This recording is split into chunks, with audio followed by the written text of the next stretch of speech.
কেমন আছেন? আলহামদুলিল্লাহ ভালো আছি। আপনার কাছে একটু ডিফারেন্ট কোশ্চেন করি যে ধরেন আপনারা অনেক সময় মেকআপ মেনটেন করেন, সবকিছু মেনটেন করেন, কিভাবে এত কিছু মেনটেন করেন? এই যে টানা 4 ঘন্টা 8 ঘন্টা ফ্লাইট, মাঝখানে হচ্ছে যে আবার 1 ঘন্টার মতো আপনাদের ইয়ে থাকে, কিভাবে সবকিছু মেনটেন করেন? আসলে মেকআপটা তো আর এত লং লাস্টিং না। আমাদের এই ফ্লাইটের মাঝে কাজের মাঝে আসলে সুযোগ করে কাঁচা করতে হয়। এভাবে আসলে মেকআপটা মেনটেন করতে হয় আর কি। আপনাদের ট্রেনিং তো নিতে হয় অবশ্যই, কতদিন পর পর ট্রেনিং নিতে হয়? আমাদের হচ্ছে 1 বছর পর পর একটা গ্রাউন্ড ট্রেনিং থাকে, যে আমাদের সেফটির উপরে, তারপর হচ্ছে আমাদের এয়ারক্রাফট যে রেটিংস আছে, এক এক ধরনের এয়ারক্রাফট আছে, সব কিছুর উপর আমাদের প্রতি বছর 5 দিনের একটা রিকারেন্ট ট্রেনিং হয় রিভিউ করার জন্য।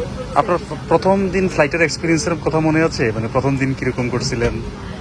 হ্যাঁ, আমি আসলে এর আগে আরেকটা এলআইসি ছিলাম, তো তখন অভিজ্ঞতা ভিন্ন ছিল, বিমানে ফ্লাইট করার অভিজ্ঞতা ভিন্ন ছিল।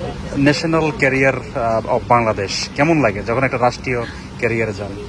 হ্যাঁ, ইটস ট্রু দ্যাট আসলে এটা আমাদের একটা it's a dreamy organization, you can say also.